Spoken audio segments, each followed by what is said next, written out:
If you haven't played Mini Motorways, stop what you're doing and get straight to it, because this is gaming bliss. Welcome back, guys, and today we are talking about the wonderful Mini Motorways, which for me is the best puzzle game to come out probably in the last 10 years or so. And today I want to talk about why this is almost gaming perfection. Now, if you like puzzle games, you're immediately going to like this. Please don't be put off by what looks like simple graphics, because embedded in here is a wonderful concept and something that really does require your brain power to work out and meet those challenges that they present to you. Now, this is a successor to the very popular Mini Metro, which takes the same concept of delivering passengers from point A to point B, and those passengers are color coded. So yellow cars have to go from yellow buildings and they originate from yellow garages. Green cars the same, red cars the same. And ideally you would keep those colors separate, so you would build the road to those buildings, and so that the green cars and the yellow cars and the red cars, they don't clash, because as soon as they start clashing, that's when you start having traffic problems. Now, there's multiple maps to select from. As you progress through the game, you'll open up more and more maps. So I think Los Angeles is the first one that they give you. So the map itself always remains the same.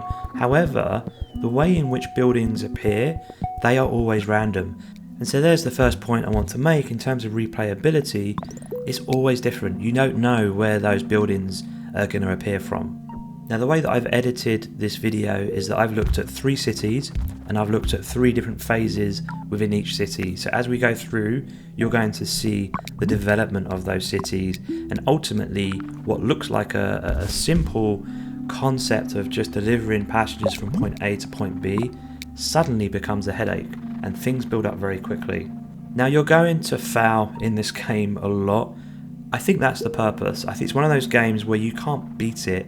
It's really just about getting a high score. It's got that arcade high score addiction to it, which I absolutely love. You get to compare your score online as well against others that have played. Now, the tools that you get given really do make a difference. It's called Mini Motorways for a purpose. One of the things that you can select is a motorway, and so this will provide a high-speed link between one area to another area. And what's great about those is that it can obviously bypass water, it can bypass other buildings. You also have the roundabout, so that will help keep traffic flowing nicely, in particular when you have different coloured cars going to different locations, and also bridges, so that will help you traverse those bodies of water that you find on particular maps. Now, it does give you traffic lights as an option. I personally have never liked that option. I've never really found them useful. I find that actually can make my traffic worse, but nonetheless it is in there, and it's probably more down to me not realising how they work properly. So as you deliver more and more cars, things get more hectic. You're starting to work out how best to deliver those people from point A to point B. The one thing I haven't mentioned, though, which makes this the challenge, is that you don't have an infinite number of road tiles or motorway tiles or roundabout tiles. In fact, you only get given a handful at the end of each week, and as you progress through a week, you'll be given more.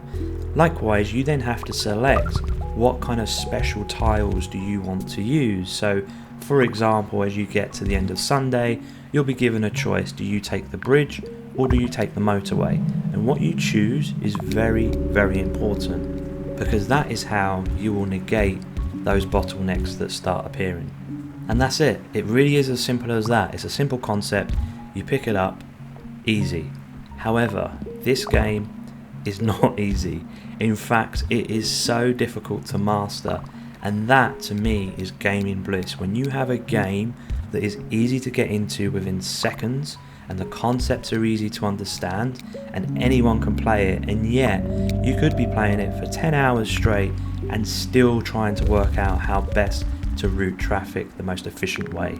As you deliver more and more passengers to a particular building, that building will upgrade and it will demand even more passengers, and so you're in this never-ending battle of trying to deliver more and more cars to locations. And should you fail delivering passengers to a certain location, you'll start to see a little timer, and that's when things get quite stressful. Now, the game allows you to pause at any moment. You just touch the space bar and you could start thinking about, how do I overcome this problem? Now, my criticism of the game would be that the random nature of how buildings appear, yes, it offers replayability, but it also can make you feel like you're hard done by on certain levels. For example, when I played a Los Angeles map, I had a wonderful map where all the colours were kind of separated, and I was able to deliver passengers with relative ease, and that's how I got my high score.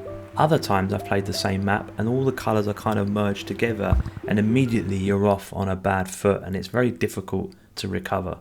Likewise, the aforementioned traffic lights I don't really think are useful. It would be great if they could kind of maybe show them working in action with a tutorial. That would be helpful. But by and large, I don't really have many issues or criticisms of the gameplay. It just works, and it's just beautifully implemented throughout. Now, graphically, it's simple. I think what they've done works well. However, let's talk about the art style and what they've gone for there, because I think that is perhaps its biggest strength. So as you can see, the colours that they've used, those kind of pastel colours, but they're also bold in terms of the maps, and in particular the motorways. It feels like one big Google Maps, and I think that's what they've gone for purposefully, and for a game where you are ultimately managing traffic, it just feels perfect. Everything has a nice rounded shape to it. I've reviewed quite a few games recently where I've spoken about janky, sharp edges, and not in here. It's quite the opposite. Everything just feels and looks relaxing, even though it gets absolutely crazy later on in the phases. Sound wise, I can't comment high enough on what they've done here. I think for a game that is simple and you are just looking from a bird's eye view down, they've given sound cues that have meaning. And so, for example, when things are going crazy, I know when a building pops up before I've even seen it on the map. I know when there is a countdown happening and that I've got almost a game over upon me based on the sounds that happen. Now, the sound effects combine very well with the music as well. It's kind of an ambient vibe, a trance, chill type genre is how I would explain it. And with the visuals, it just works perfectly, because actually, even though I find myself quite stressed out towards the end of each game, at the beginning of each game, I always feel relaxed. And that's the thing, this game takes you on that kind of emotional journey each time you play the map. You'll have your feet up, enjoying life, and by the end of it, you'll be scrambling and tearing your hair out in making things work. It has huge replayability, this, guys. It's one that I would absolutely recommend to all ages. It's something that is easy to pick up, and even if you're not into gaming, or you know someone who isn't really much into gaming, this is the kind of game that you need to show them. This is the kind of thing that will get them interested. This is a tour de force in how to make a great puzzle game, and Dinosaur Polo Club need to be commended for what they've achieved here. And with that, I want to end it here. Hope you enjoyed the episode. Until next time, happy building.